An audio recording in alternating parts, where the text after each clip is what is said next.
unearths a scary reality. The world is running out of water. The ruins of a 16th century church have surfaced from... It says in 2 Kings 5:10, it says, and Elisha... against local businesses for decades, because this is not the first time something like this has...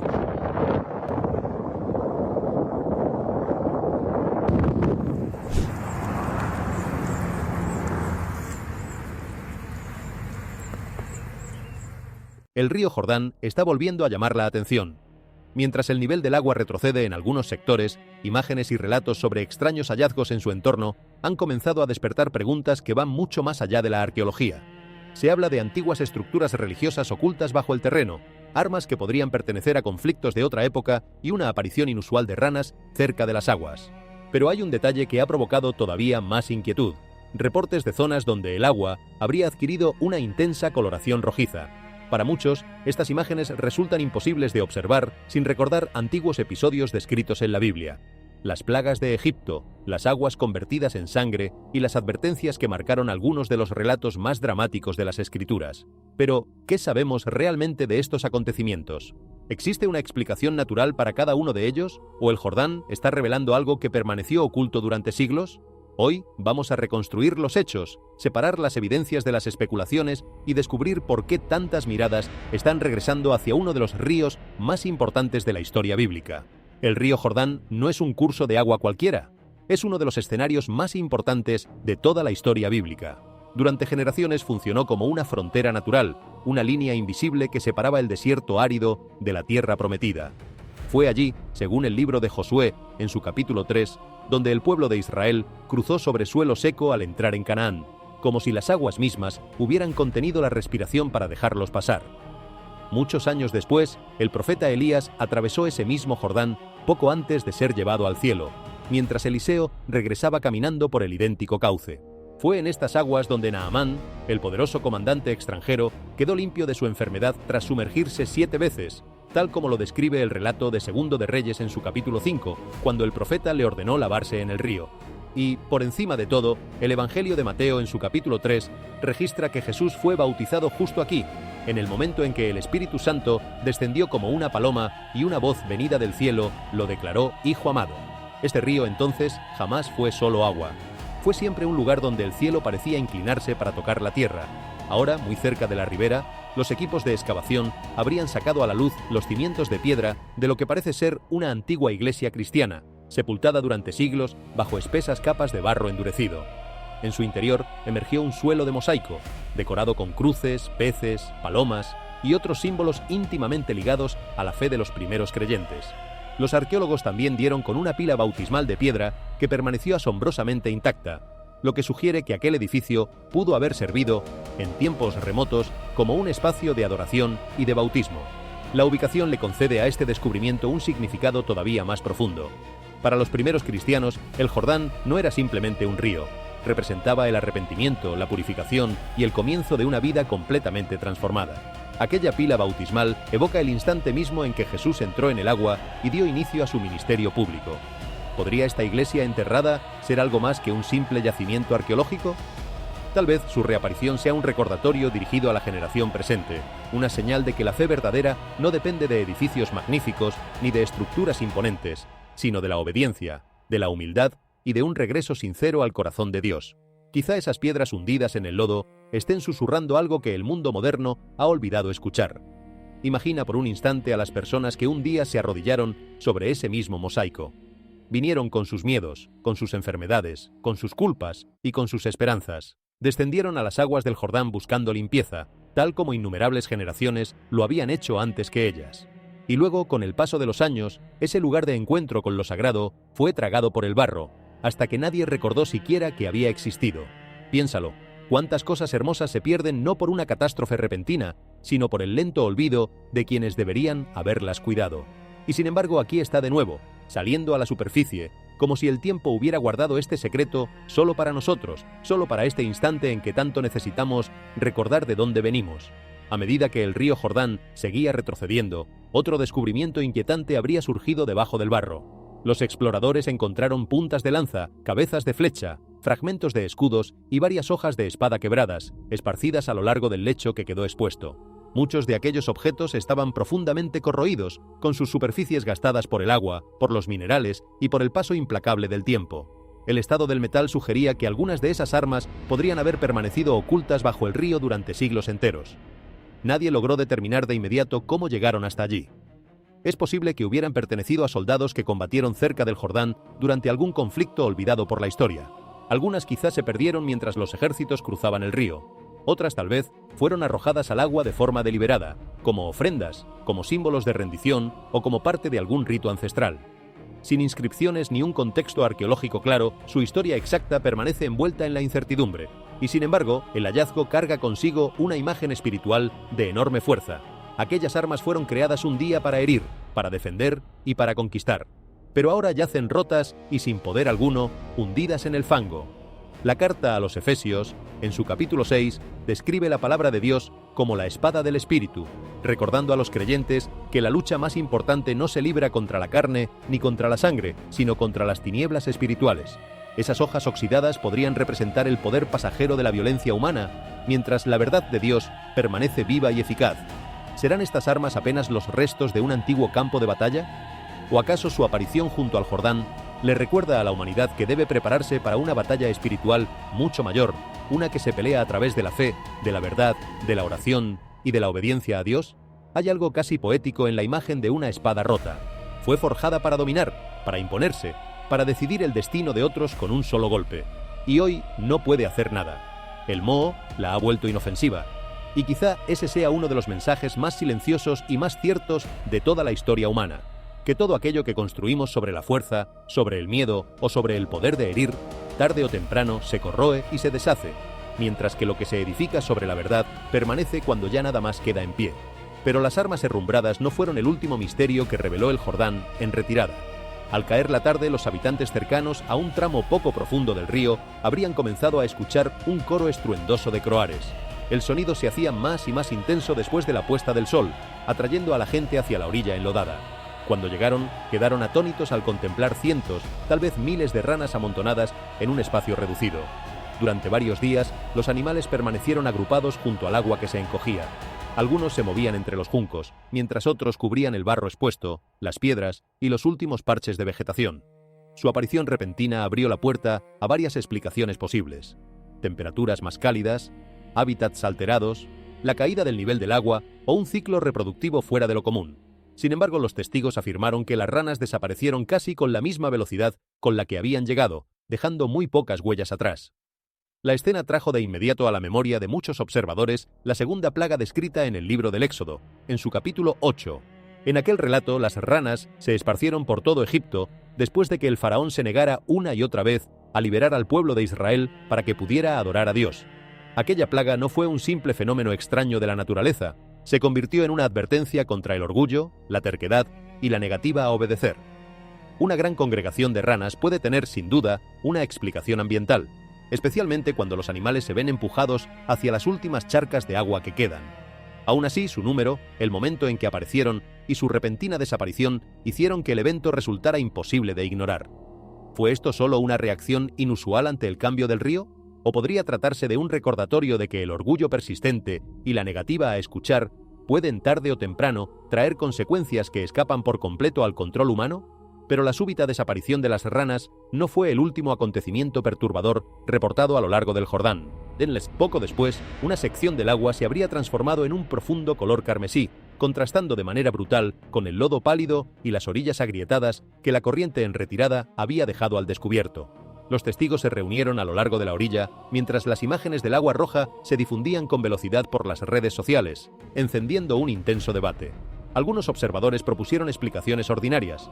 El color pudo haber surgido de un suelo rico en minerales, de la contaminación industrial, de algas rojas o de sedimentos removidos por la variación en el nivel del agua. Y sin embargo, la rapidez de la transformación y la intensidad del tono llevaron a muchos a preguntarse si algo mucho más inusual había tenido lugar. Hasta que las muestras sean debidamente analizadas, no puede extraerse ninguna conclusión definitiva. Para quienes leen la Biblia, la escena guarda una poderosa conexión simbólica. El libro del Éxodo, en su capítulo 7, describe cómo el Nilo se convirtió en sangre cuando Dios confrontó al faraón por medio de Moisés y le advirtió que dejara marchar a los israelitas. El libro del Apocalipsis, en su capítulo 16, también habla de ríos y manantiales que se vuelven sangre en un tiempo de juicio. Estos pasajes no demuestran que el cambio de color del Jordán sea sobrenatural, pero sí explican por qué las imágenes despertaron temor y una honda reflexión espiritual. A lo largo de las Escrituras, las advertencias suelen llegar antes que las consecuencias. Por eso la pregunta más profunda quizá no sea de qué color se tiñó el río, sino si las personas están dispuestas a examinar su propio corazón. ¿Fue apenas un cambio ambiental? ¿O podría el agua carmesí estar recordándole a la humanidad que no permanezca orgullosa, descuidada y de corazón endurecido cuando las señales aparecen? Porque a lo largo de toda la historia, las advertencias rara vez llegan cuando ya es demasiado tarde. Llegan antes, casi siempre en forma de pequeñas señales que resulta fácil descartar, fácil explicar, fácil olvidar. Y la diferencia entre quienes prestan atención y quienes no lo hacen no suele estar en la inteligencia, sino en la humildad. El corazón humilde se detiene y pregunta. El corazón endurecido sigue adelante convencido de que todo tiene una explicación cómoda. Tal vez el río rojo no exija que creamos en un milagro. Tal vez solo nos pida algo mucho más difícil, la disposición a detenernos y mirar hacia adentro. Y sin embargo, el agua carmesí del Jordán no fue la última imagen extraña en capturar la atención del público. Más al sur, en una zona montañosa y rocosa cercana a Acaba, los habitantes habrían notado un líquido negro y espeso que brotaba de estrechas grietas en la pared de un acantilado. Al principio, el flujo parecía apenas unas pocas vetas oscuras, pero poco a poco fue descendiendo por la piedra y acumulándose en pequeños charcos sobre el suelo reseco. Por su color y su consistencia densa, muchos compararon la sustancia con el petróleo. Videos y fotografías se propagaron rápidamente por las redes, alimentando la especulación de que un yacimiento desconocido de crudo había quedado expuesto bajo la montaña. Otros sugirieron que el líquido podía ser betún natural, lodo cargado de minerales o material liberado por la presión subterránea. Sin los análisis de laboratorio apropiados, sin embargo, su verdadera composición no podía confirmarse. Para muchos creyentes, la aparición de aceite en un paisaje tan árido llevaba consigo un significado simbólico mucho más profundo. En el primer libro de Samuel, en su capítulo 16, el profeta derramó aceite sobre David, y desde aquel día el Espíritu del Señor vino con poder sobre él. A lo largo de las Escrituras, el aceite se asocia con la consagración, la sanidad, el favor divino y la presencia del Espíritu Santo. Representa a una persona escogida, fortalecida y guiada para un propósito mucho mayor que ella misma. El contraste resultaba difícil de ignorar, un líquido oscuro brotando de la roca seca en un lugar donde casi nada parecía capaz de crecer. Aun cuando el fenómeno tenga una explicación geológica natural, la imagen puede servir todavía como recordatorio espiritual. El poder de Dios no está limitado por la sequía, por el aislamiento ni por las condiciones imposibles, y una vida nueva puede comenzar en los lugares más inesperados. ¿Fue esto simplemente aceite escapando por las antiguas fracturas de la montaña? ¿O podría estar recordándole a la humanidad que la fuerza divina aún puede fluir allí donde la esperanza parece haberse desvanecido? Gracias por acompañarnos hasta aquí. Comparte tus pensamientos en los comentarios y por favor deja tu me gusta, suscríbete y activa las notificaciones para no perderte más misterios bíblicos y descubrimientos antiguos. Que Dios te guíe y te proteja en cada paso del camino. Con todo, el misterioso líquido negro cercano al monte de Acaba no fue la única señal de que la tierra estaba revelando aquello que durante tanto tiempo permaneció escondido. A medida que las aguas del Jordán continuaban retrocediendo, líneas rectas de piedra empezaron a asomar bajo el barro. Su disposición cuidadosa sugería que no se trataba de formaciones naturales, sino de los restos de muros levantados por manos humanas hace miles de años. Dentro del área expuesta, los exploradores habrían encontrado fragmentos de cerámica, herramientas de sílex, piedras trituradas, huesos de animales y manchas oscurecidas que podrían provenir de antiguas fogatas de cocina. En conjunto, estos objetos indican que una comunidad vivió un día junto al río durante un largo periodo, usando el agua para alimentarse, para viajar, para cultivar y para sobrevivir en su día a día. Algunas estimaciones ubican aquel asentamiento en cerca de 8.000 años de antigüedad, convirtiéndolo en una posible ventana hacia la vida mucho antes del surgimiento de tantos reinos posteriores. El descubrimiento también carga una poderosa conexión bíblica. El libro de Josué, en su capítulo 3, relata que los sacerdotes que llevaban el arca del pacto se detuvieron sobre suelo seco en medio del Jordán, mientras todo Israel cruzaba a salvo hacia la tierra prometida. El asentamiento expuesto no prueba que perteneciera a aquel acontecimiento, pero la visión del suelo antiguo emergiendo del río evoca esa misma imagen de paso, de transición y de un nuevo comienzo. ¿Serán estos muros enterrados apenas los restos de una comunidad ribereña de la antigüedad? ¿O nos están recordando que Dios puede revelar un camino hacia adelante justo cuando el sendero parece imposible ante los ojos de la humanidad? Pero aquel antiguo asentamiento no fue el misterio final descubierto a lo largo del Jordán que se encogía. Entre dos rocas cercanas al lecho expuesto, los exploradores habrían hallado un pequeño sello de una superficie metálica inusualmente densa. Aunque no era más grande que la palma de una mano, el objeto llamó de inmediato la atención por los extraños símbolos grabados sobre su rostro. Aquellas marcas no se parecían al hebreo, al arameo, al griego, ni a ningún otro sistema de escritura antigua conocido. Algunos trazos parecían geométricos, mientras que otros lucían como caracteres de una lengua que ningún investigador lograba identificar con facilidad. En el centro del sello se hallaba su imagen más impactante: una figura alada con 6 alas desplegadas alrededor de su cuerpo, de pie sobre una serpiente enroscada bajo sus pies. El material, la edad y el origen del artefacto exigirían un cuidadoso análisis de laboratorio, la comparación con inscripciones regionales y el examen del suelo circundante. Hasta que ese trabajo se complete, cualquier interpretación debe permanecer prudente, provisional antes que definitiva. Para quienes leen la Biblia, sin embargo, el simbolismo resultaba difícil de pasar por alto. El libro del profeta Isaías, en su capítulo 6, describe a los serafines de pie ante el trono de Dios, cada uno con 6 alas, 2 para cubrir el rostro, 2 para cubrir los pies y 2 para volar. El Apocalipsis, en su capítulo 20, habla de un ángel que desciende del cielo, apresa a la antigua serpiente identificada como el diablo y el adversario y la sujeta con cadenas. El sello no demuestra que ambos pasajes hayan sido combinados de manera intencional por su creador. Pudo haber sido un emblema religioso, un objeto ceremonial o un símbolo perteneciente a una comunidad olvidada. Aún así, la imagen de un ser celestial de pie sobre una serpiente comunica un mensaje claro de autoridad, de juicio y de la derrota definitiva del mal. ¿Fue este misterioso sello apenas un objeto artístico de una civilización antigua? ¿O fue creado para proclamar que las tinieblas pueden levantarse por un tiempo, pero jamás reinarán para siempre? Hay una verdad antigua escondida en esa pequeña pieza de metal, una verdad que el ser humano necesita recordar en cada generación.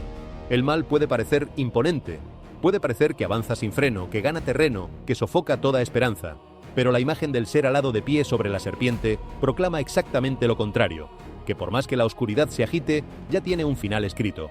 No es una promesa de que no habrá lucha, es la promesa de que la lucha no tendrá la última palabra. Tomados en conjunto, estos reportes inusuales forman un cuadro mucho más amplio sobre la memoria, la responsabilidad, la fe y la condición misma de la vida humana.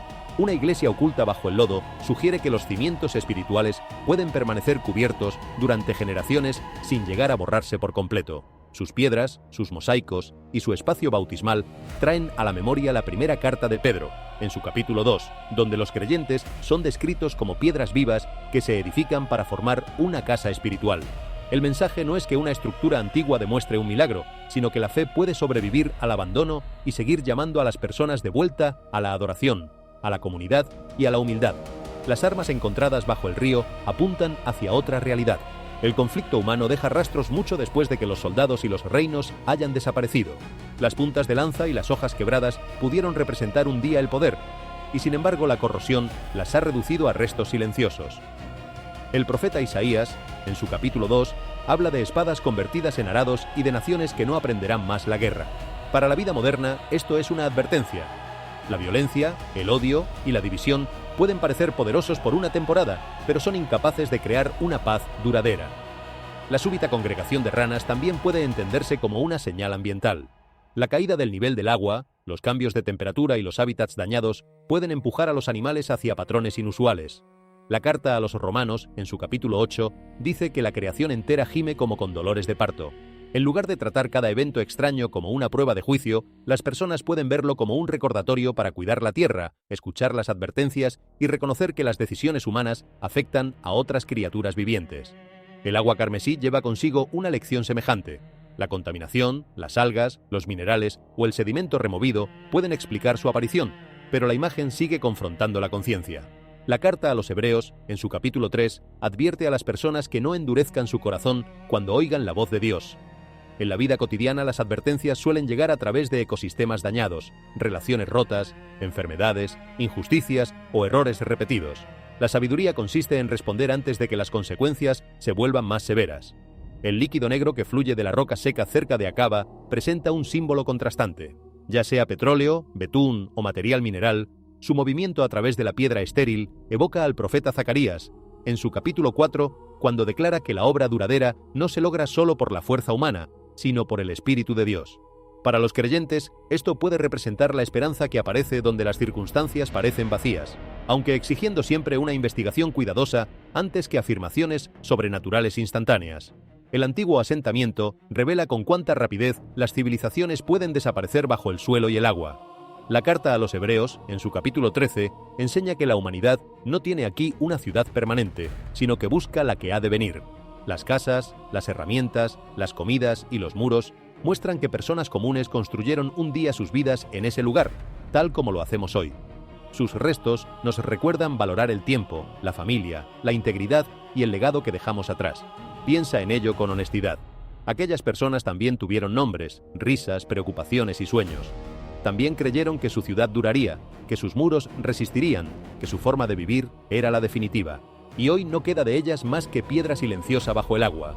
No es un pensamiento sombrío, sino clarificador. Si un día todo lo que construimos volverá al polvo, entonces la pregunta más importante no es cuánto acumulamos, sino cómo amamos. No cuánto poseímos, sino a quién bendijimos. No qué tan alto llegamos, sino qué dejamos en el corazón de los que caminaron a nuestro lado. El asentamiento enterrado no nos habla de muerte, nos habla de lo que de verdad merece nuestra vida. Por último, el sello que muestra una figura alada sobre una serpiente simboliza la lucha entre la verdad y las tinieblas.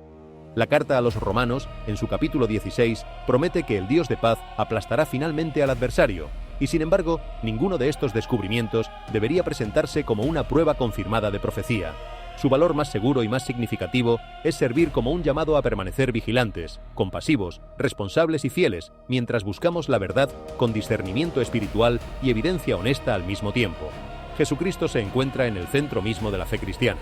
Él no es apenas un maestro de la historia, un ejemplo moral o un símbolo religioso. Es el Hijo eterno de Dios que entró en la historia humana, asumió nuestra humanidad, vivió entre nosotros, se entregó por los pecadores, resucitó de entre los muertos y ahora reina como Señor. Todo cambia cuando lo vemos con claridad. En Jesús, la gloria divina y la cercanía humana se encuentran en una sola persona perfecta. La Biblia presenta a Jesús como Señor. El Evangelio de Juan, en su capítulo 1, enseña que el Verbo estaba con Dios, era Dios, y que todas las cosas fueron hechas por medio de Él. La carta a los Colosenses, en su capítulo 1, afirma que todo fue creado por medio de Él y para Él, y que Él sostiene todas las cosas. Jesús no es parte de la creación, es el creador y el sustentador de la creación. Cada respiración, cada nación, cada generación y cada instante existen bajo su autoridad. Llamar a Jesús Señor significa mucho más que pronunciar un título. Significa renunciar al deseo de ser nuestra propia autoridad suprema. El Evangelio de Lucas, en su capítulo 6, registra a Jesús preguntando por qué las personas lo llaman Señor y sin embargo no hacen lo que Él dice. La fe verdadera involucra obediencia, arrepentimiento, confianza y la disposición a ser moldeados por su verdad. No le pedimos a Jesús que simplemente respalde nuestros planes. Le permitimos que dirija nuestra vida. Y aún así, Jesús no es solamente el Señor poderoso por encima de nosotros. Es también el Salvador que se acercó a nuestro lado. El Evangelio de Juan, en su capítulo 1, dice que el Verbo se hizo carne y habitó entre la humanidad. El Hijo Eterno entró en la debilidad, en el dolor y en las limitaciones de la vida humana sin dejar de ser Dios. Experimentó el hambre, el cansancio, la tristeza, el rechazo y la tentación, y sin embargo permaneció sin pecado. No salvó a la humanidad desde la distancia, descendió a nuestra condición y cargó con nuestro peso. El Evangelio de Mateo, en su capítulo 1, explica que Jesús vino a salvar a su pueblo de sus pecados. El problema más profundo de la humanidad no es solamente el sufrimiento, la ignorancia, el conflicto o la falta de oportunidades. Debajo de todas esas realidades yace la separación de Dios a causa del pecado. El pecado distorsiona nuestros deseos, daña las relaciones, produce culpa y nos aleja de aquel que da la vida. No podemos reparar esa separación mediante el esfuerzo, el éxito o la apariencia religiosa. Jesús vino a hacer lo que nosotros no podíamos hacer por nosotros mismos. Vivió en perfecta obediencia al Padre. Habló la verdad sin engaño, mostró compasión sin egoísmo y permaneció fiel en medio del sufrimiento. En la cruz se ofreció a sí mismo de manera voluntaria. La primera carta de Pedro, en su capítulo 2, enseña que Él llevó nuestros pecados para que nosotros muriéramos al pecado y viviéramos para la justicia. La cruz revela a la vez la gravedad del pecado y la grandeza del amor divino. En el Calvario la justicia y la misericordia se encontraron. Dios no fingió que el mal careciera de importancia, lo enfrentó y al mismo tiempo abrió un camino para que las personas culpables pudieran recibir el perdón. La carta a los Romanos, en su capítulo 5, dice que Dios demostró su amor por nosotros en que, siendo aún pecadores, Cristo murió por nosotros. Jesús no esperó a que la humanidad se volviera digna. Se movió hacia los que no lo merecían, con gracia. La salvación no es una recompensa para los fuertes. Es un regalo que se recibe por medio de la fe. Detente a pensar en lo que eso realmente significa. En el Calvario no se enfrentaron dos ideas abstractas, sino dos realidades que parecían imposibles de reconciliar. Por un lado, la justicia, que exige que el mal sea tomado en serio, que ninguna herida quede sin cuenta, que ninguna traición se disimule como si nunca hubiera ocurrido. Por el otro, la misericordia, que anhela perdonar, restaurar y volver a empezar. En cualquier tribunal humano, una de las dos siempre pierde. O se castiga sin compasión, o se perdona ignorando la verdad. Pero en la cruz, ambas se abrazaron sin que ninguna fuera traicionada. El mal fue tomado con absoluta seriedad y al mismo tiempo se abrió una puerta de gracia para el culpable. Ese es el corazón del mensaje cristiano, y es también lo que lo hace tan distinto de cualquier otra historia que la humanidad haya contado sobre sí misma. La resurrección confirma que Jesús venció al pecado y a la muerte. La primera carta a los Corintios, en su capítulo 15, resume el Evangelio. Cristo murió por nuestros pecados, fue sepultado y resucitó al tercer día. La esperanza cristiana no se construye sobre el recuerdo de un maestro muerto, sino que descansa en un Salvador vivo. Jesús está vivo. Su victoria es real, y a quienes le pertenecen se les promete la vida eterna. El libro del Apocalipsis, en su capítulo 5, presenta una imagen poderosa de Cristo. Juan escucha que el león de la tribu de Judá ha vencido, pero cuando dirige la mirada, ve un cordero de pie, como si hubiera sido inmolado. Jesús es a la vez león y cordero. Posee una fuerza real, y sin embargo salva a través del amor sacrificial. Es poderoso sin crueldad y manso sin debilidad. Su autoridad es completa, pero su corazón está lleno de misericordia. Como león, Jesús es el Rey prometido. Tiene el poder de gobernar, de juzgar, de defender y de restaurar. La carta a los Filipenses, en su capítulo 2, enseña que toda rodilla se doblará y toda lengua confesará que Jesucristo es el Señor. Su reinado no es pasajero. Ningún poder terrenal puede destronarlo y ningún enemigo puede vencerlo al final. Como Cordero, Jesús se entregó por los demás. El Evangelio de Marcos, en su capítulo 10, dice que el Hijo del Hombre no vino para ser servido, sino para servir y para dar su vida en rescate por muchos. No usó su grandeza para evitar el sufrimiento, la usó para rescatar. En él, el poder se expresa a través del sacrificio, la autoridad a través del servicio y la santidad a través de la compasión. La unión de majestad y mansedumbre hace de Jesús un gobernante distinto a cualquier otro. Los líderes humanos pueden ser poderosos pero distantes, o amables pero incapaces de ayudar. Jesús es a la vez capaz y dispuesto, porque es Dios, posee un poder ilimitado. Porque se hizo hombre, comprende la debilidad humana. La carta a los Hebreos, en su capítulo 4, enseña que los creyentes tienen un sumo sacerdote que se compadece de sus flaquezas y los invita a acercarse al trono de la gracia con confianza. Jesús es, además, la revelación más clara del carácter de Dios. El Evangelio de Juan, en su capítulo 14, lo registra diciendo que quien lo ha visto a él, ha visto al Padre. En Cristo contemplamos una santidad que no transige, una verdad que no engaña, una compasión que no ignora el sufrimiento y un amor que no abandona la justicia. Él recibe al quebrantado, confronta la hipocresía, perdona a los pecadores, protege al vulnerable y llama a las personas a una vida transformada. Conocer a Jesús es mucho más que conocer información sobre Él. El Evangelio de Juan, en su capítulo 17, describe la vida eterna como conocer al único Dios verdadero y a Jesucristo, a quien Él envió. Este conocimiento es personal y transformador. Incluye creer sus promesas, recibir su perdón, escuchar su enseñanza, seguir su ejemplo y confiar en su presencia. El cristianismo no es un simple acuerdo con doctrinas, es comunión con el Cristo vivo. Jesús no es únicamente Señor y Salvador, es también el tesoro más grande. Las personas buscan satisfacción en los logros, en las posesiones, en la aprobación, en las relaciones, en el entretenimiento, en el conocimiento y en el éxito. Muchas de esas cosas pueden ser buenos regalos, pero ninguna puede sostener el peso completo del alma humana. Son temporales y limitadas. No pueden quitar la culpa, ni vencer la muerte, ni otorgar una identidad duradera. El corazón fue hecho para algo mayor. En el Evangelio de Mateo, en su capítulo 13, Jesús compara el reino de los cielos con un tesoro escondido en un campo y con una perla de gran valor. La idea es que Cristo vale más que todo lo demás. Cuando una persona contempla su belleza y su valor, la entrega deja de parecer una pérdida sin sentido. Se convierte en el intercambio gozoso de lo menor por lo más grande. Cuando Jesús se vuelve nuestro tesoro, la obediencia cambia. Obedecemos porque confiamos en aquel que nos manda. La oración se convierte en comunión. La adoración se convierte en una respuesta a su valor. El servicio se convierte en una expresión de amor. La santidad deja de ser un intento por ganar la salvación y pasa a ser el fruto de haber recibido la gracia. Cristo también le concede al creyente una nueva identidad. El mundo suele definir a las personas por su apariencia, su capacidad, sus fracasos, su riqueza o la aprobación pública. Jesús ofrece una identidad enraizada en la gracia. La segunda carta a los Corintios, en su capítulo 5, dice que quien está en Cristo es una nueva creación. El pasado quizá conserve sus consecuencias, pero ya no tiene la autoridad final para definir a una persona redimida. En Cristo hay perdón, adopción, propósito y esperanza. Jesús también ofrece esperanza más allá de la muerte. Porque Él resucitó, la muerte ya no es el destino final para quienes confían en Él. El Evangelio de Juan, en su capítulo 11, lo presenta como la resurrección y la vida. Esta esperanza permite a los creyentes llorar con honestidad sin rendirse a la desesperación. El futuro no está vacío. Cristo ha prometido restauración, resurrección y vida en la presencia de Dios. Quizá estés escuchando esto justo en un momento en que sientes que ya lo has intentado todo. Tal vez cargas un peso que nadie ve, una culpa que arrastras desde hace años, una herida que aprendiste a esconder detrás de una sonrisa.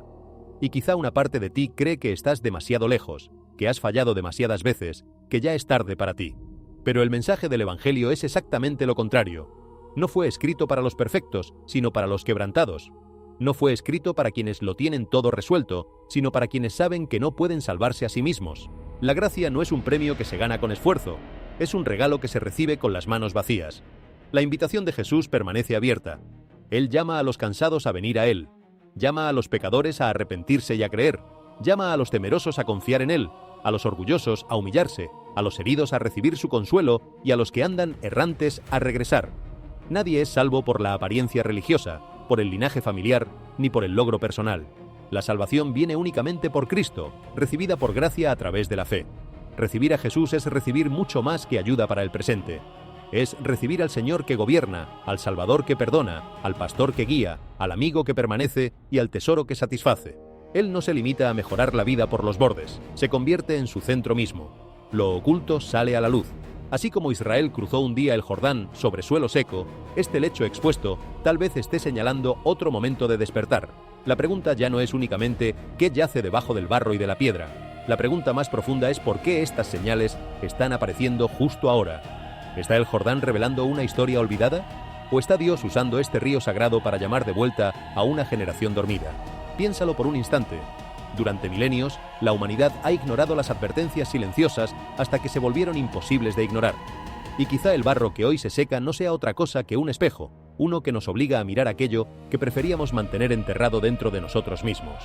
Hay algo profundamente conmovedor en la idea de que un río pueda despertar a un pueblo. No con gritos, no con amenazas, sino con señales que susurran, que inquietan, que se niegan a ser explicadas del todo. Porque a veces Dios no habla en el estruendo, sino en aquello que nos deja pensando de noche, cuando el ruido del mundo se apaga y quedamos a solas con nuestras preguntas. A medida que la tierra expuesta cerca del Jordán fue examinada con mayor detalle, los investigadores empezaron a descubrir algo todavía más notable: los rastros de un antiguo asentamiento cristiano de la época bizantina.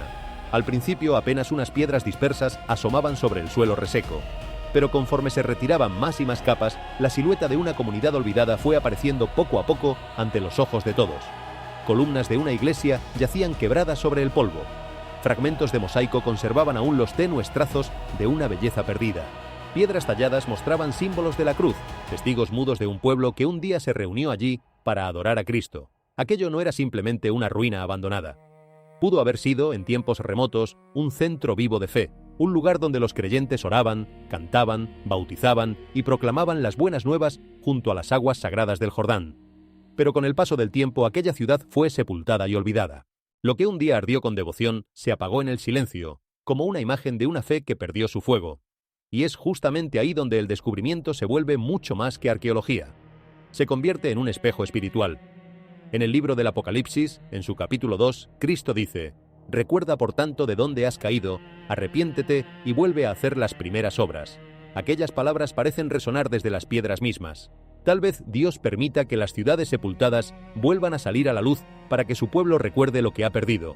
las ruinas cercanas al Jordán podrían estar llamando a esta generación de vuelta a su primer amor, de vuelta a la oración, de vuelta a la santidad y de vuelta a la fe viva que jamás debió haber sido enterrada. Porque hay algo profundamente humano en olvidar.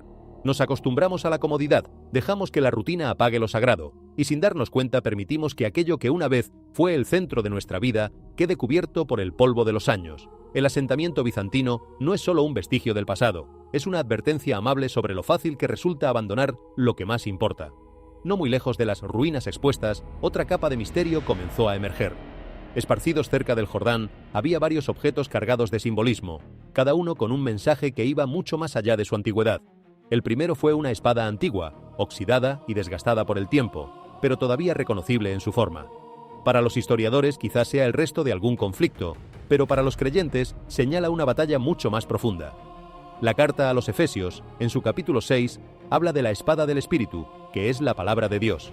Aquella hoja enterrada se convierte en un recordatorio de que la guerra más grande no se libra con hierro, sino con verdad, con oración y con discernimiento espiritual. Piensa en cuántas batallas de tu propia vida no se ganan con fuerza ni con argumentos, sino con la paciencia silenciosa de la fe. Luego apareció un altar ennegrecido, marcado por el fuego y rodeado de señales de quemaduras. Su origen permanece incierto, pero su imagen resulta inquietante. ¿Fue un lugar de adoración corrompida, de sacrificio falso, o un sitio donde el juicio tocó un día la tierra? Cualquiera que haya sido su pasado, obliga a formular una pregunta en el presente. ¿Qué altares hemos levantado en nuestra propia vida? ¿Y honran realmente a Dios o rinden culto a cosas que jamás debieron ocupar ese lugar? Todos, de una manera u otra, construimos altares invisibles. Al dinero, al reconocimiento, al miedo, al placer, a la opinión de los demás. Y muchas veces no nos damos cuenta de cuánto les hemos entregado hasta que algo nos sacude y nos obliga a mirar. Un altar, al fin y al cabo, no es más que aquello a lo que le entregamos nuestro tiempo, nuestra energía y nuestro corazón. Y si somos honestos, muchos de nosotros hemos estado ofreciendo lo mejor de nuestra vida en altares que nunca nos devolverán nada. Altares que consumen sin saciar, que prometen sin cumplir. Aquel altar ennegrecido junto al Jordán no es solo una reliquia de un culto olvidado, es una pregunta dirigida directamente a ti. ¿Ante qué te arrodillas cuando nadie te ve? Cerca de allí, los investigadores también encontraron un fragmento parecido a una trompeta. Aunque estaba incompleto, su forma recuerda al shofar, aquel sonido antiguo de advertencia, de reunión y de despertar. En las escrituras, las trompetas suelen anunciar momentos de gran importancia. Juntos, la espada, el altar y la trompeta son mucho más que piezas arqueológicas. Se convierten en señales de batalla, de purificación, de advertencia y de regreso. Cerca del Jordán, estos objetos parecen susurrar un mismo mensaje. Despierta, reconstruye el altar, toma la palabra y vuelve a Dios antes de que se escuche el llamado final. Pero el misterio del Jordán no termina en sus orillas. Este río sagrado, donde Israel cruzó hacia la tierra prometida y donde Jesús fue bautizado, continúa su camino en dirección al Mar Muerto, un lugar de silencio, de sal y de juicio. El Jordán comienza como un río de promesa, de obediencia y de gracia, pero termina cerca de una tierra ligada para siempre a Sodoma, a Gomorra y a la estremecedora advertencia de la esposa de Lot. A medida que los investigadores siguen la región donde el Jordán fluye hacia el Mar Muerto, el paisaje empieza a transformarse. El agua cede su lugar a la sal. Las riberas verdes se desvanecen en un terreno estéril. Montañas de sal se elevan sobre la tierra y entre ellas se alzan formaciones semejantes a columnas que muchos han vinculado desde hace mucho tiempo con la historia de la esposa de Lot. Ya sea que uno las vea como formaciones naturales o como antiguos recordatorios, su presencia resulta imposible de ignorar. Cerca de allí, otros rastros profundizan el misterio. Capas de ceniza quemada, fragmentos de cerámica deformados por el calor y diminutas partículas minerales fundidas que sugieren una destrucción violenta en un pasado remoto. Estas señales traen de inmediato a la memoria el libro del Génesis, en su capítulo 19, cuando el fuego descendió sobre Sodoma y Gomorra. El Jordán, entonces, fue durante generaciones una frontera hacia la tierra prometida. En el libro de Josué, Dios dividió las aguas y permitió que el pueblo cruzara sobre suelo seco, una poderosa señal de que se pasaba de la espera al cumplimiento.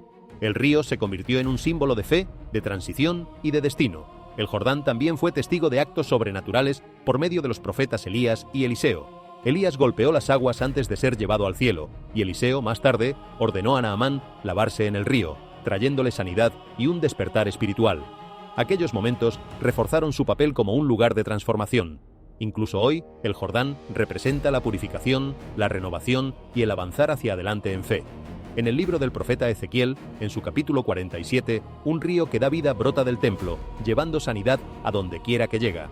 ¿Podría el Jordán volver a formar parte del plan divino de Dios, despertando símbolos antiguos para una nueva generación? A medida que señales y descubrimientos extraños emergen de sus profundidades, este río ancestral quizá esté apuntando no solo hacia el pasado, sino hacia lo que aún está por venir. Muy bien, sigamos adelante, porque lo que viene desafía toda explicación sencilla. Mientras investigaban unos desplazamientos inusuales de sedimento a lo largo de una curva seca del Jordán, los arqueólogos habrían encontrado algo que se resistía a cualquier explicación. Bajo capas de roca antigua y limo compactado del lecho, se reveló algo enorme, algo profundamente inquietante. Una estatua colosal de más de 3 metros de altura, con forma humanoide y sin embargo inconfundiblemente ajena a lo humano, emergió de la tierra. Su cuerpo de piedra permanecía asombrosamente intacto. Alas majestuosas aparecían talladas y plegadas tras su espalda, mientras que sus brazos portaban inscripciones extrañas, una escritura antigua que ningún erudito ha logrado identificar todavía. El rostro fue lo que más los perturbó. Cincelado con una precisión escalofriante, parecía en calma, casi sereno, y a la vez abrumadoramente inquietante, como si hubiera estado observando en silencio a través del tiempo. Casi de inmediato la especulación se desató.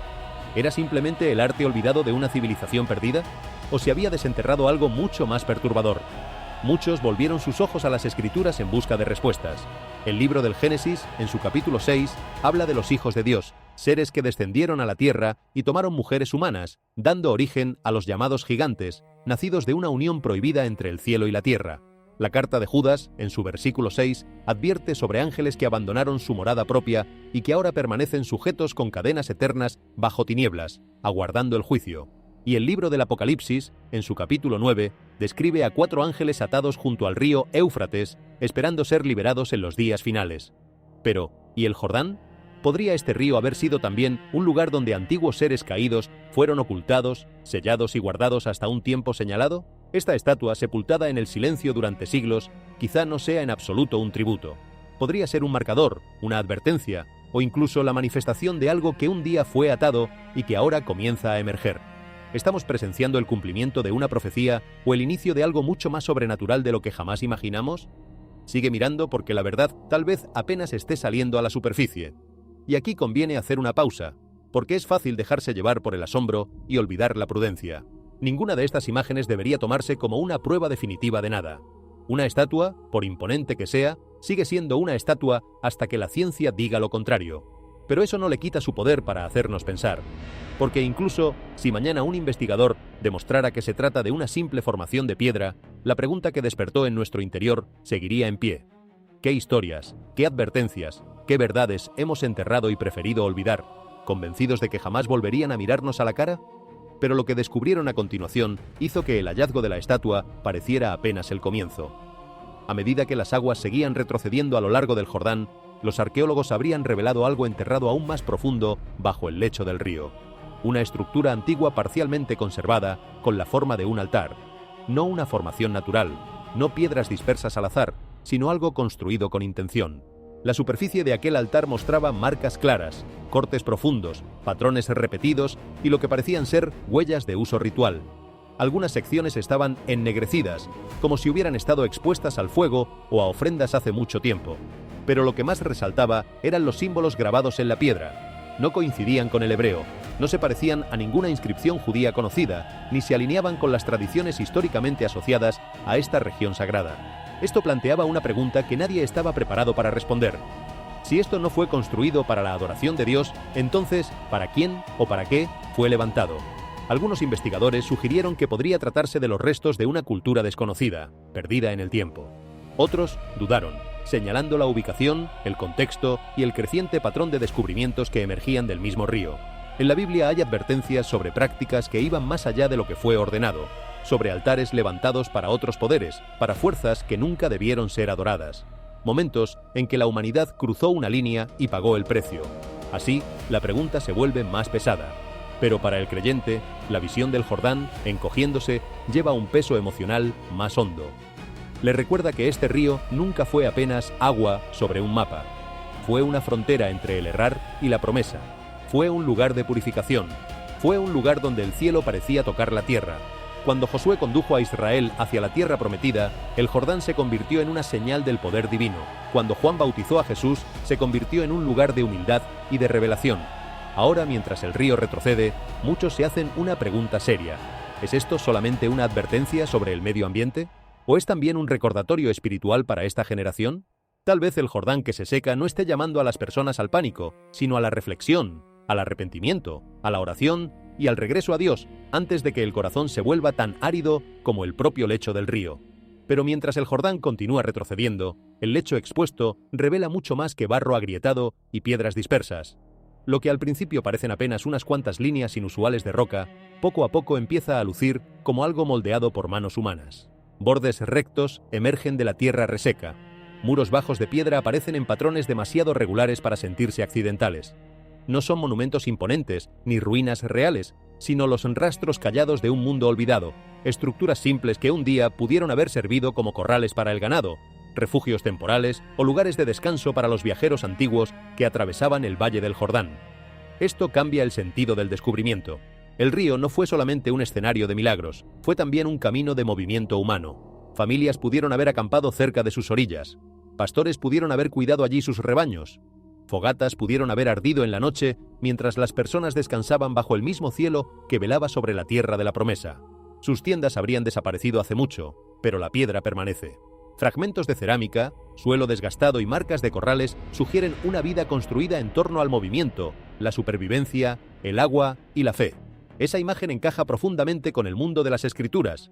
Antes de que Israel se convirtiera en una nación establecida, el pueblo de Dios fue con frecuencia un pueblo de viajeros. Abraham caminó por fe. Jacob se movió con toda su casa y sus rebaños. Israel peregrinó por el desierto antes de cruzar hacia la promesa. El libro del Génesis, en su capítulo 12, dice que Abraham plantó su tienda y edificó un altar al Señor. La fe no comenzó en un palacio, sino sobre suelo incierto, con nada más que la promesa de Dios por delante. Así que cuando estos restos antiguos se levantan del Valle del Jordán, no necesitan resolver cada misterio. Nos recuerdan que la Biblia se desarrolló en lugares reales, entre personas reales, sobre tierra real. Y mientras el barro se lava, el valle parece susurrar que incluso las huellas olvidadas no están olvidadas delante de Dios. Hay un consuelo silencioso en esa idea. Aunque el mundo se olvide de nosotros, aunque nuestros nombres se pierdan con el tiempo, hay una memoria que no falla, una mirada que no se distrae, un corazón que recuerda cada paso que hemos dado. Además de rocas y muros antiguos, el río Jordán también revela fragmentos de cerámica. Estos pequeños objetos pueden arrojar luz sobre la vida de las personas del pasado. Entre el barro seco y el suelo expuesto comienzan a aparecer trozos rotos de arcilla. Para un transeúnte cualquiera quizá no parezcan más que pedazos de barro viejo, agrietado, descolorido y olvidado. Pero para un arqueólogo la cerámica nunca es silenciosa. Un solo fragmento puede ayudar a datar un sitio, a identificar una cultura y a revelar cómo vivía un día la gente junto al Jordán. Estas piezas pueden hablar de fogatas de cocina, de vasijas de almacenamiento, de recipientes para el agua, de rutas de comercio, de comidas familiares y de la supervivencia cotidiana. Nos recuerdan que la historia no la escriben únicamente los reyes, las guerras y los monumentos. También se conserva en los objetos que las personas comunes tocaban cada día. Una jarra rota puede decirnos dónde una comunidad recogía el agua. Una olla de cocina puede revelar qué comían. Un fragmento decorado puede señalar el intercambio, la migración o el contacto con otros pueblos antiguos. Si algunos de estos restos pertenecen a la edad del bronce o del hierro, el descubrimiento se vuelve aún más significativo. Aquellos periodos suelen vincularse con el mundo del antiguo Israel, con el surgimiento de los asentamientos, con los movimientos tribales y con la conformación de la vida en torno a la tierra de la promesa. En el libro del profeta Jeremías, en su capítulo 18, Dios dice: «He aquí que, como el barro en la mano del alfarero, así sois vosotros en mi mano». Esa imagen le concede a la cerámica un significado espiritual mucho más hondo. La arcilla es frágil, moldeada por la presión y dependiente de la mano que la forma. Por eso, cuando fragmentos de cerámica emergen del Valle del Jordán, no brillan como el oro, pero hablan con un poder callado. Hacen que la historia se sienta cercana, humana y real. A veces un gran descubrimiento no comienza con un tesoro, sino con un trozo roto de tierra que yace bajo el polvo, esperando a que el agua retroceda. Y quizá esa sea también la manera en que Dios trabaja con nosotros, no despreciando los pedazos rotos, sino recogiéndolos con paciencia para formar algo nuevo. Allí donde las Escrituras dicen que el Señor hizo llover fuego y azufre sobre Sodoma y Gomorra, encontramos mucho más que un relato de juicio antiguo. Es una advertencia espiritual. En una orilla del Jordán está Jesús, el bautismo, la gracia y la promesa de una vida nueva. En la otra orilla está la esposa de Lot, la sal, el arrepentimiento tardío y un corazón todavía atado a Sodoma. Así que la pregunta se vuelve personal. ¿Estás caminando hacia la promesa o sigues mirando atrás, hacia Sodoma? Porque a veces lo que nos detiene no es la falta de un camino adelante, sino nuestra incapacidad de soltar lo que quedó atrás. La mujer de Lot no murió por caminar despacio, murió por volver el rostro hacia aquello que Dios le pedía dejar. Y muchas veces nosotros hacemos lo mismo, aferrándonos a heridas viejas, a rencores, a hábitos que sabemos que nos consumen. Lo trágico de su historia es que ella ya estaba fuera, ya había cruzado el umbral. La salvación estaba a su alcance, un paso más adelante, pero su corazón seguía en la ciudad que ardía a sus espaldas, y ese apego invisible la convirtió en una estatua de sal, congelada para siempre a mitad de camino entre la ruina y la promesa. ¿Cuántas personas viven exactamente así? Con el cuerpo avanzando hacia una vida nueva, pero con el alma girada hacia atrás, hacia lo que deberían haber dejado ir hace mucho tiempo. Avanzar de verdad no es solo mover los pies, es aceptar, por fin, que algunas cosas no vienen con nosotros. Después de que los descubrimientos cerca del Jordán empezaran a salir a la superficie, otro reporte inquietante comenzó a extenderse entre los habitantes y los peregrinos. Durante la noche, las personas afirmaban escuchar sonidos extraños que se levantaban de la región cercana al río. No eran ruidos ordinarios. Algunos los describían como ecos profundos que se movían a través del valle. Otros decían que sonaban como trompetas distantes, vientos rugientes, truenos bajos o voces que llamaban desde muy lejos. Los sonidos parecían ir y venir sin previo aviso, dejando a muchos preguntándose si el río estaba revelando algo más que historia enterrada. Por supuesto, la ciencia puede buscar explicaciones naturales. El viento moviéndose entre la piedra, el sedimento desplazándose, la presión subterránea o alguna actividad humana distante podrían tomarse en cuenta. Pero para los creyentes, los sonidos en las escrituras suelen cargar un significado más profundo. Pueden anunciar movimiento, advertencia, juicio o la cercanía de la presencia de Dios.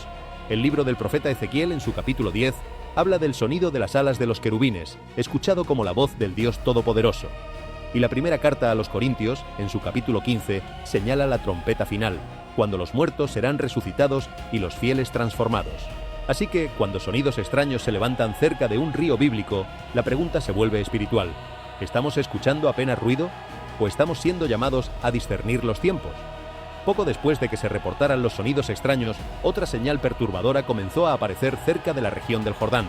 Los testigos describieron insectos inusuales que se agrupaban en cantidades alarmantes a lo largo de las riberas y del suelo seco cercano. Se decía que lucían distintos a los insectos comunes, con cuerpos oscuros, movimientos bruscos y un comportamiento agresivo que ponía a la gente incómoda. Y lo más preocupante, los métodos habituales para ahuyentarlos parecían tener poco efecto, como si el enjambre resistiera cualquier intento de control. Para los científicos quizá existan explicaciones naturales. Los cambios en el nivel del agua, en la temperatura, en la vegetación y en las condiciones del suelo pueden afectar el comportamiento de los insectos. Hay algo humillante en ese detalle. Nos gusta pensar que dominamos la Tierra, que con nuestra tecnología podemos doblegar cualquier fuerza de la naturaleza, y de pronto unas criaturas diminutas, tan pequeñas que podríamos sostener decenas en la palma de la mano, se niegan a obedecer, aparecen donde no deberían y resisten todo intento de control. Es un recordatorio incómodo de lo poco que en verdad gobernamos. Pero para los creyentes, la imagen de insectos extraños surgiendo cerca de un río bíblico trae de inmediato las escrituras a la mente. El libro del Apocalipsis, en su capítulo 9, describe criaturas semejantes a langostas que aparecen en un tiempo de juicio, criaturas que forman parte de una advertencia estremecedora dirigida a un mundo que no se arrepiente. Esto no significa que cada enjambre sea una profecía cumplida, pero sí nos llama a prestar atención. Incluso las criaturas más pequeñas pueden recordarle a la humanidad una verdad que solemos olvidar. No somos tan poderosos ni tenemos tanto control como creemos. Cuando la creación misma parece inquieta, la respuesta sabia no es el pánico, sino la humildad, el arrepentimiento y un regreso renovado a Dios. Luego llegó una de las señales más silenciosas y, a la vez, más perturbadoras a lo largo del Jordán. No hubo luces extrañas en el cielo, ni sonidos atronadores, ni un terremoto visible. En cambio, a medida que las aguas retrocedían, cientos de peces sin vida comenzaron a flotar hacia la superficie y a la deriva hacia las orillas. Entre ellos había tilapias, conocidas muchas veces como el pez de San Pedro, un nombre que trae de inmediato a la memoria de los creyentes a Jesús, a sus discípulos y a los milagros ligados a los peces en los evangelios. El Jordán siempre ha llevado consigo el significado de sanidad, bautismo, purificación y vida nueva. Fue el río donde Naamán quedó sano y donde Jesús se sumergió en el agua antes de que el cielo se abriera. Pero ahora, ver peces sin vida en esas mismas aguas le concede a la imagen un peso mucho más oscuro.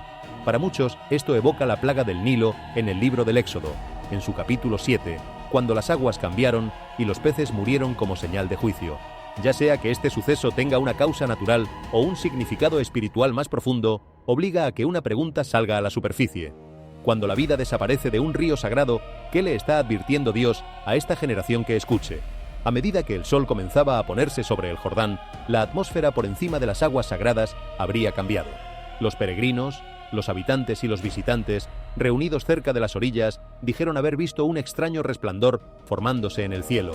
Al principio parecía la última luz del ocaso, abriéndose paso entre las nubes. Pero momentos después, aquel brillo pareció tomar la forma de una figura radiante que se erguía muy por encima del Jordán.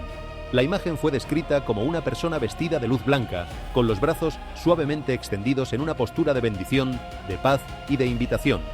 Quienes la contemplaron aseguraron que la figura permaneció inmóvil en los cielos, mientras las nubes a su alrededor parecían apartarse en silencio. El río allá abajo se volvió inusualmente calmo, como si la tierra misma estuviera respondiendo a lo que aparecía en lo alto. Algunos testigos afirmaron que también vieron formas angelicales rodeando a la figura en el cielo, dispuestas como una guardia celestial por encima de ambas orillas del río.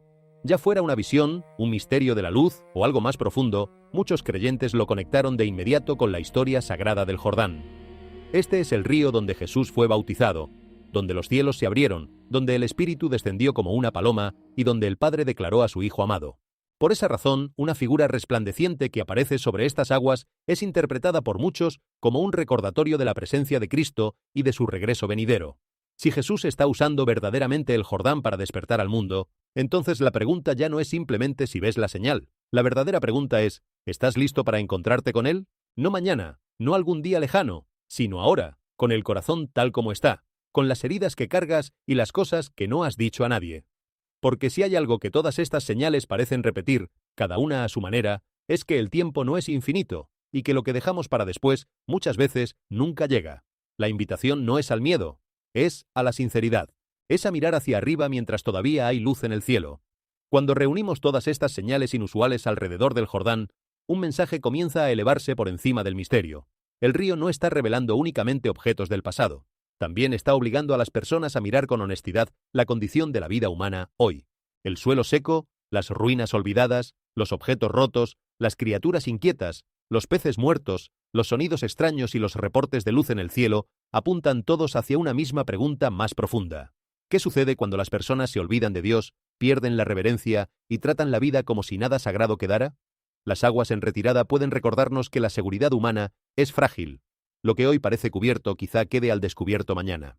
Jesús dijo en el Evangelio de Lucas, en su capítulo 12, que nada hay encubierto que no haya de ser revelado, ni oculto que no haya de saberse. En ese sentido, el lecho expuesto se convierte en mucho más que un paisaje. Se convierte en un espejo. Nos pregunta si nuestro propio corazón también esconde cosas que necesitan salir a la luz.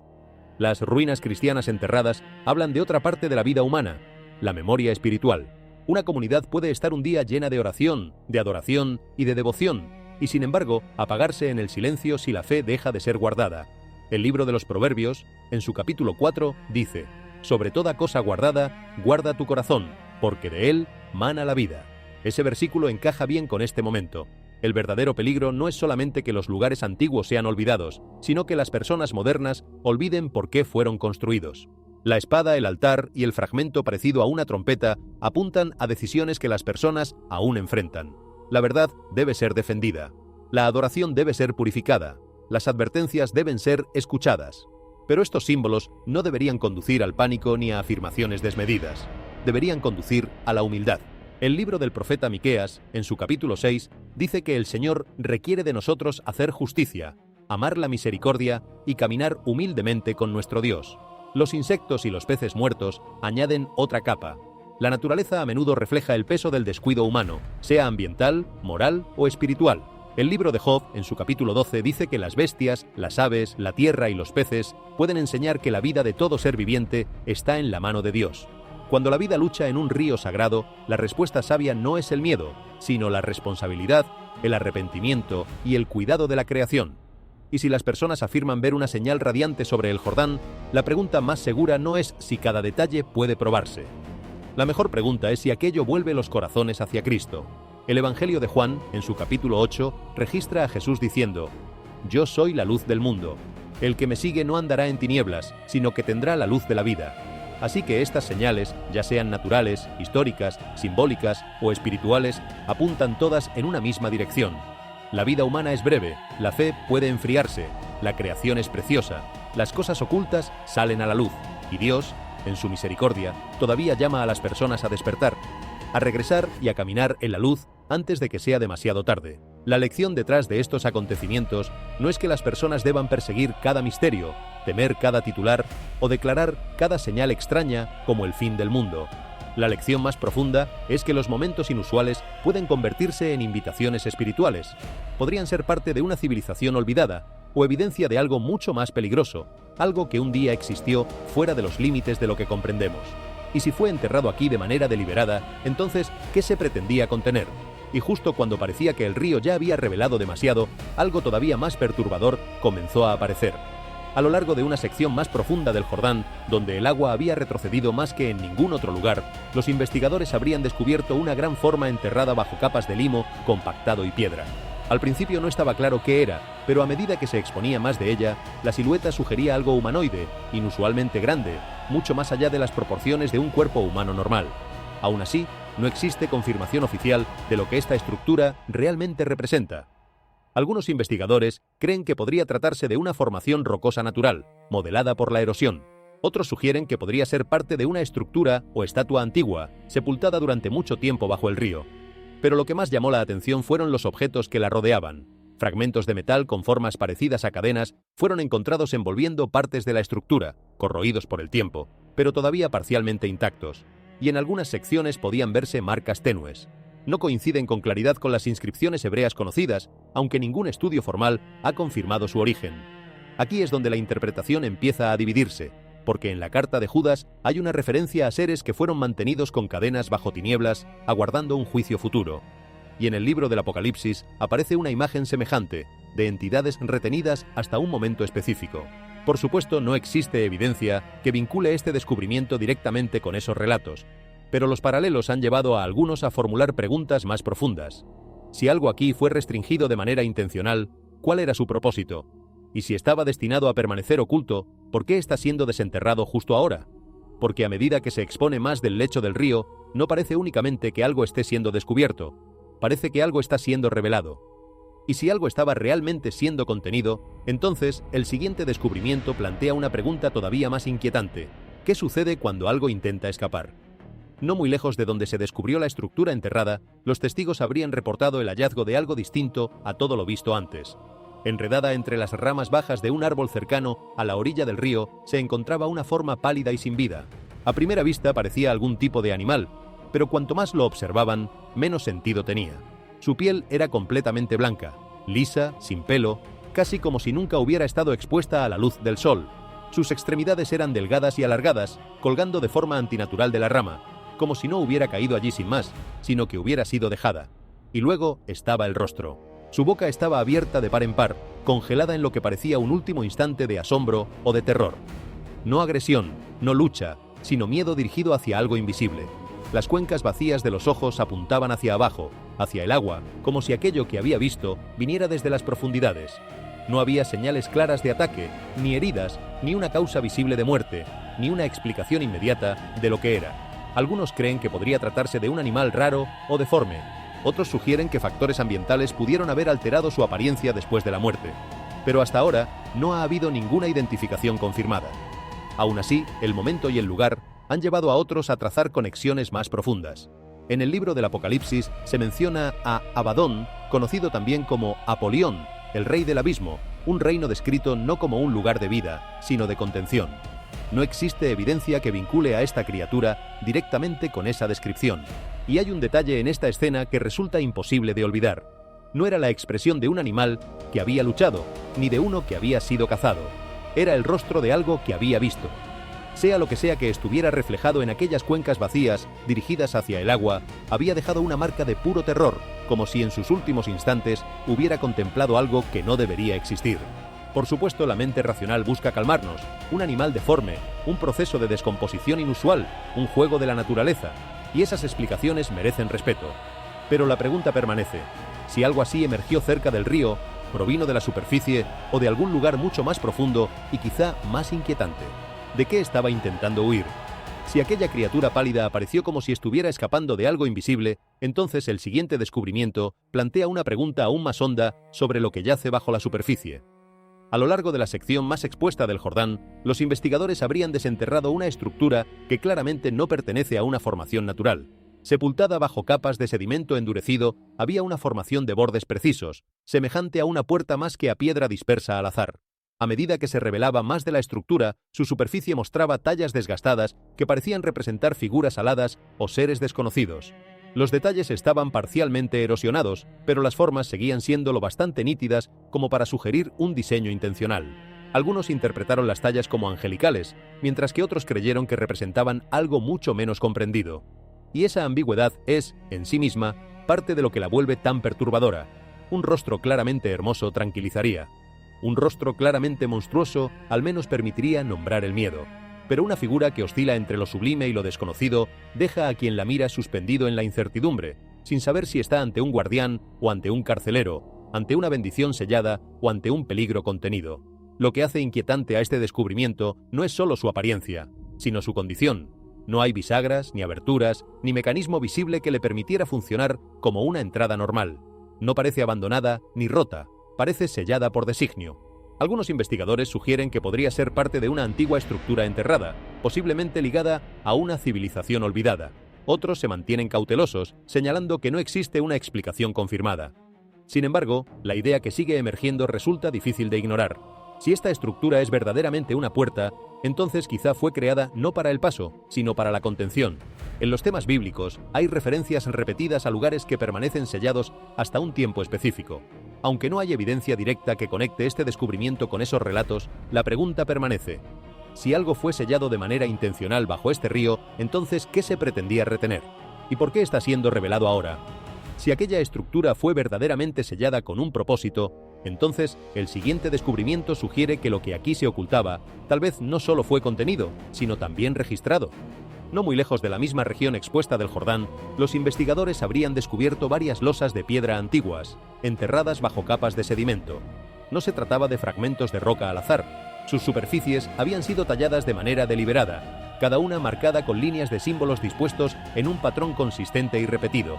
Al principio, los expertos intentaron comparar las marcas con lenguas antiguas conocidas. Sin embargo, los símbolos no coincidían con el hebreo, con el fenicio ni con ninguna escritura documentada de las civilizaciones vecinas. Las tallas seguían una estructura que parecía sistemática, sugiriendo que aquello no era decoración, sino una forma de comunicación escrita. La repetición de ciertos símbolos insinuaba significado, gramática y posiblemente una lengua completa que nunca ha sido identificada. Algunos investigadores creen que estas piedras podrían pertenecer a una cultura perdida cuyos registros no han sobrevivido en ningún otro lugar. Otros sugieren una idea más controvertida. Proponen que la lengua podría ser anterior a la civilización humana conocida, representando un conocimiento que no se origina en ninguna sociedad registrada. Aquí es donde el descubrimiento se vuelve más difícil de explicar. En relatos bíblicos como el del libro del Génesis, en su capítulo 6, hay referencias a seres que cruzaron hacia el mundo humano y alteraron su curso. Esos relatos describen un tiempo en que el conocimiento y la influencia quizá no provinieron únicamente de la humanidad misma. Aunque no hay evidencia directa que vincule estas piedras con tales descripciones, la posibilidad plantea preguntas importantes. Si esta lengua no fue creada por civilizaciones conocidas, entonces, ¿quién la creó? ¿Y por qué fue enterrada aquí? Piensa en lo extraordinario que sería eso. Toda la historia de la escritura humana, desde los primeros trazos hasta los alfabetos que hoy usamos, forma una cadena que los estudiosos han logrado, con enorme esfuerzo, reconstruir eslabón por eslabón. Y aquí, de pronto, aparecería un eslabón que no encaja en ninguna parte. Una lengua sin parientes conocidos, sin raíces visibles, sin descendientes. Sería como encontrar una palabra que nadie enseñó y que nadie heredó, flotando sola en el tiempo. Si estos símbolos guardan un significado, entonces, ¿qué mensaje fue preservado bajo el río? ¿Y para quién estaba destinado?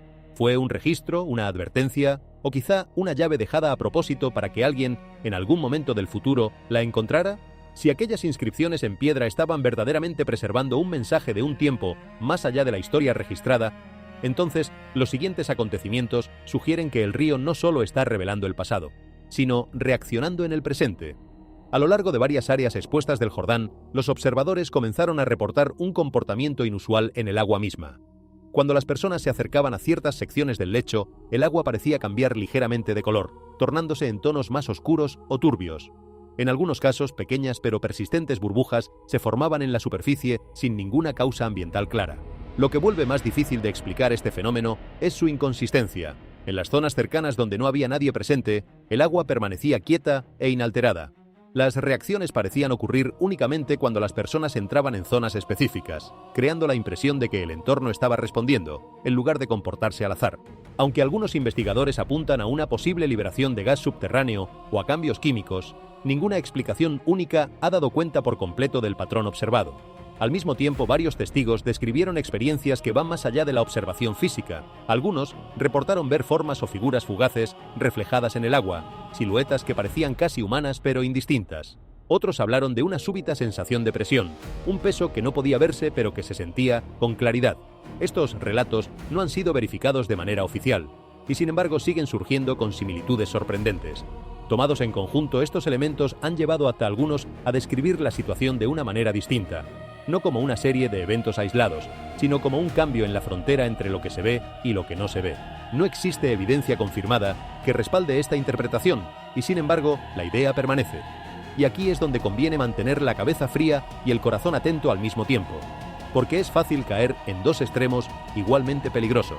El primero es descartarlo todo, reírse, cerrar los ojos y seguir adelante como si nada pudiera sorprendernos ya. El segundo es dejarse arrastrar por completo, ver señales sobrenaturales en cada sombra y perder por completo el juicio.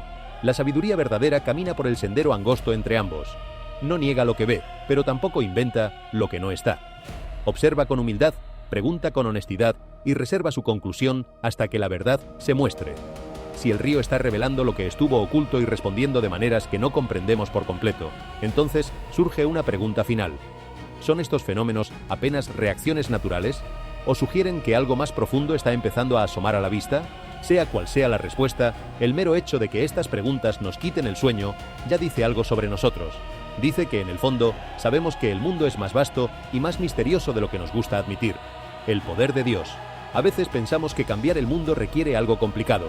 Imaginamos estrategias, sistemas y un cronometraje perfecto, pero la verdad suele ser mucho más simple.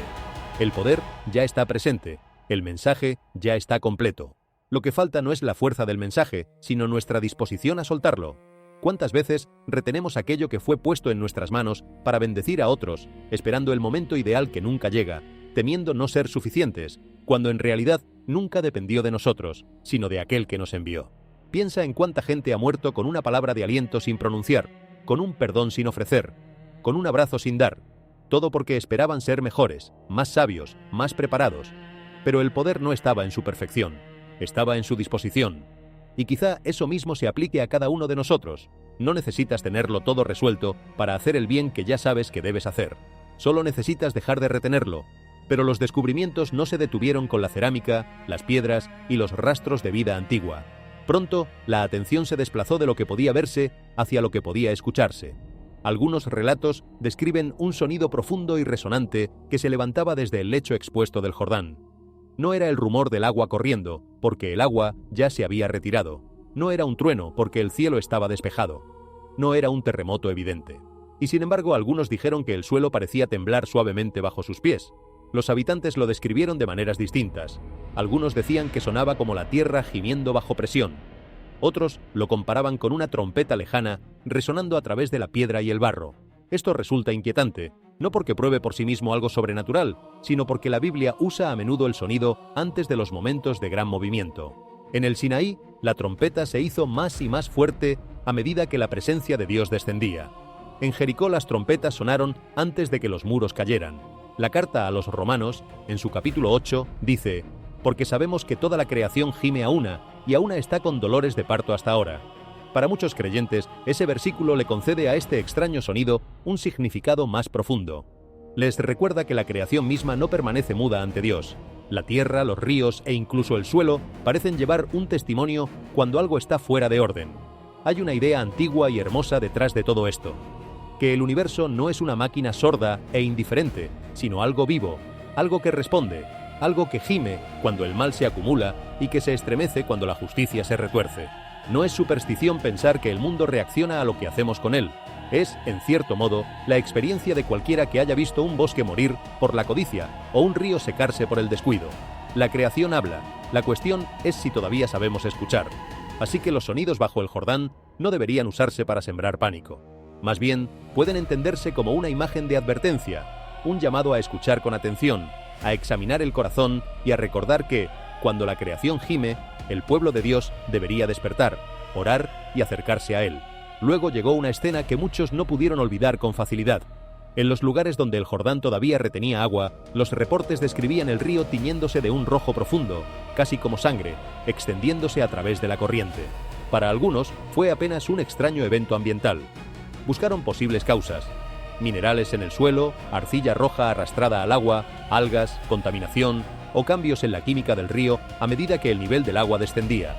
Estas explicaciones deben considerarse con cuidado, porque no todo color inusual en la naturaleza es sobrenatural. Pero para quienes leen la Biblia, la imagen carga un significado mucho más pesado. El libro del Éxodo, en su capítulo 7, dice que Moisés golpeó las aguas del Nilo y que todas las aguas que había en el río se convirtieron en sangre. En aquel momento el río se volvió una advertencia para el faraón, una señal de que el orgullo humano no podía resistir el mandato de Dios. El agua roja también le recuerda a muchos el libro del Apocalipsis, donde las aguas son descritas en imágenes de juicio y advertencia. Así que, aun cuando existan explicaciones naturales, el símbolo sigue siendo poderoso. Un río que se vuelve rojo obliga a las personas a detenerse. Nos pregunta si estamos prestando atención únicamente a la superficie de los acontecimientos, o si estamos dispuestos a examinar la condición más profunda de nuestro corazón delante de Dios. Y esa es en el fondo la función de toda señal verdadera. No asustarnos, sino despertarnos. No paralizarnos con temor, sino movernos hacia la reflexión. El faraón vio el Nilo teñirse de sangre y endureció su corazón una y otra vez, hasta que ya no hubo advertencia que pudiera alcanzarlo. Su tragedia no fue no haber visto las señales, sino haberlas visto y haber decidido ignorarlas. Que no sea también la nuestra. Después de que el Jordán comenzara a secarse, el lecho reveló piedras antiguas, cerámica y rastros de vida olvidada. Luego llegaron los sonidos extraños desde debajo de la tierra, y en algunos lugares el agua restante lucía de un rojo profundo. Estas señales hicieron que muchos creyentes recordaran que el Jordán siempre ha sido mucho más que un río en las Escrituras. Por eso, muchos vuelven de inmediato su pensamiento a los días de Josué. Mucho antes de estas preguntas modernas, el Jordán ya había estado en el centro de un cruce divino. En el libro de Josué, Israel se detuvo ante el río tras años en el desierto. Detrás de ellos quedaba el Errar. Delante de ellos estaba la tierra prometida. Pero entre ellos y la promesa había un agua que no podían cruzar por su propia fuerza. Entonces, los sacerdotes que llevaban el arca del pacto pusieron el pie en el Jordán. El libro de Josué, en su capítulo 3, dice que las aguas que venían de arriba se detuvieron y se levantaron en un montón. El río se detuvo, el suelo quedó seco y el pueblo pasó. Más adelante, el mismo libro de Josué, en su capítulo 4, explica que el Señor su Dios secó las aguas del Jordán delante de ellos hasta que hubieron pasado.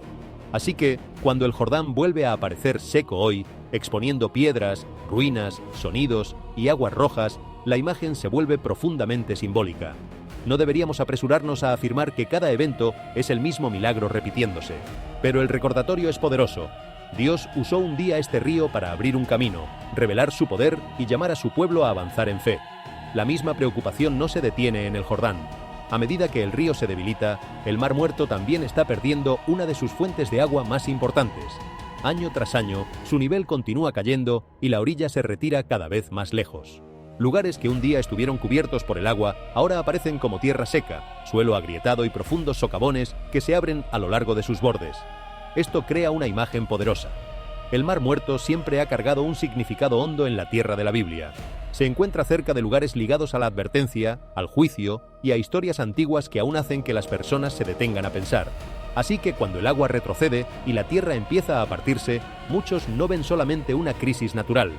Ven una imagen de exposición, un recordatorio de que lo que estuvo oculto bajo la superficie puede un día salir a la luz. El libro del Génesis, en su capítulo 19, habla del juicio que cayó sobre Sodoma y Gomorra, ciudades a menudo asociadas con la región cercana al Mar Muerto. Esa conexión le concede al paisaje un serio peso espiritual. A medida que el Mar Muerto desaparece, se siente como si la historia estuviera reabriendo páginas enterradas.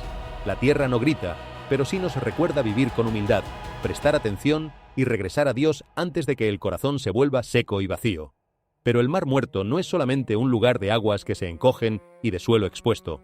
Es también un lugar donde salió a la luz uno de los descubrimientos bíblicos más importantes de la historia moderna: los rollos del Mar Muerto.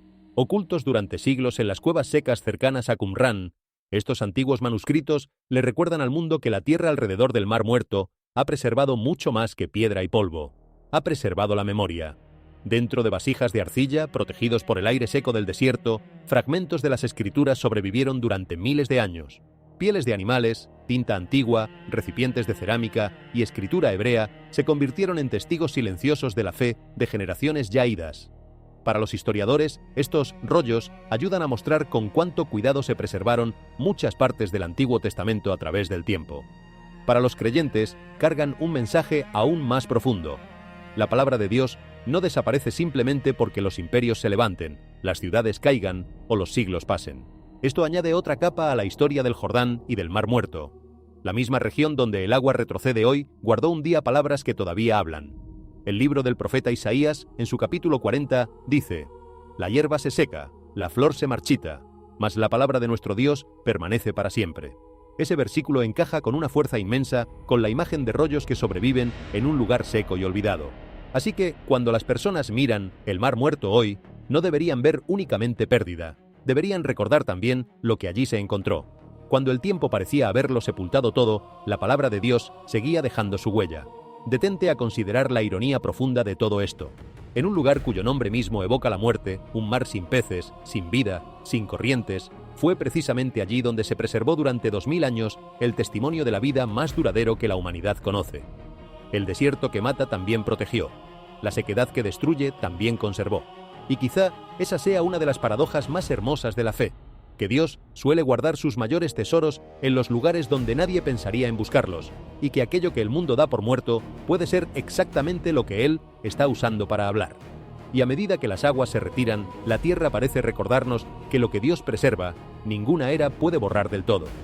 ¿Cuál es el significado del río Jordán en la Biblia? El Jordán no es apenas una línea de agua que cruza el mapa de la Tierra Santa. Es un río de memoria, de decisión, de juicio, de misericordia y de revelación, extendiéndose por cerca de 250 kilómetros desde el Mar de Galilea hasta el Mar Muerto, recorre el costado oriental del actual Israel y pasa cerca de las fronteras occidentales de Siria y de Jordania.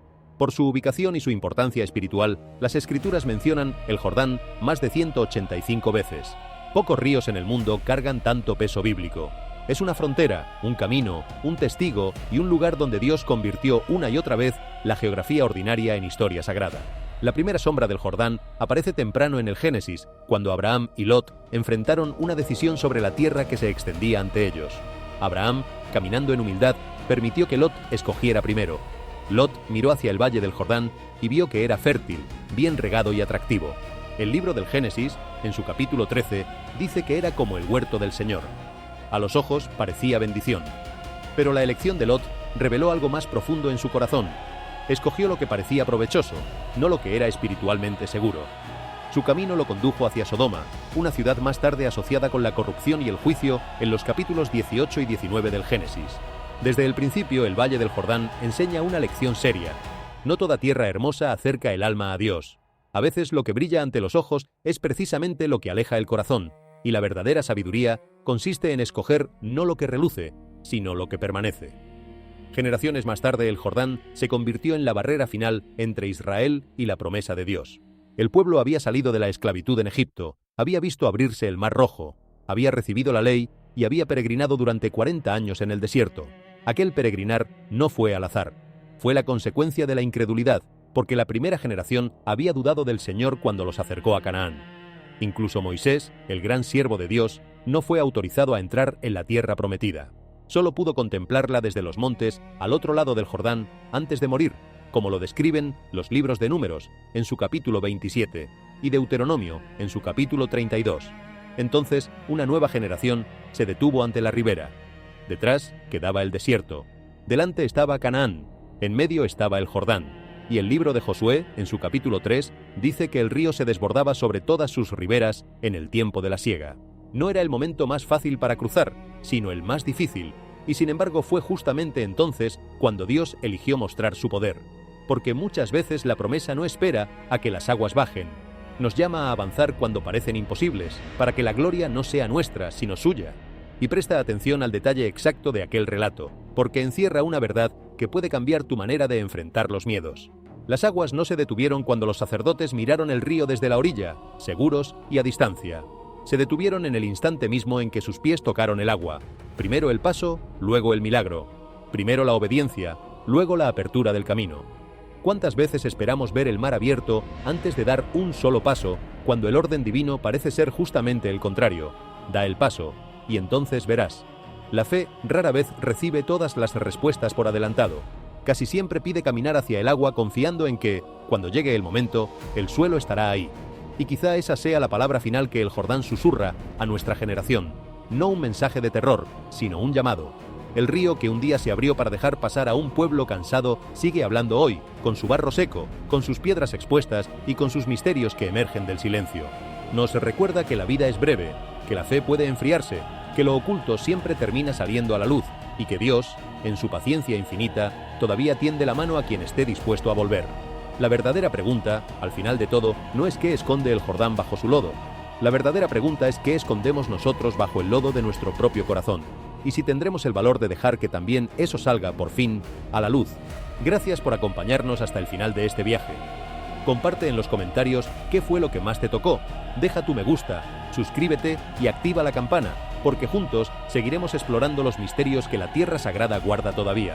Y si algo de todo esto tocó una fibra dentro de ti, no dejes que se quede solo en un momento de asombro pasajero. Deja que se convierta en una pregunta que te acompañe, una que vuelva a visitarte esta noche, cuando el mundo se quede en silencio.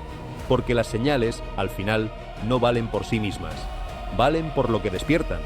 Y si un río seco, unas piedras antiguas y unas cuantas imágenes inquietantes lograron detenerte por un instante y hacerte mirar hacia adentro y hacia arriba, entonces cumplieron su verdadero propósito.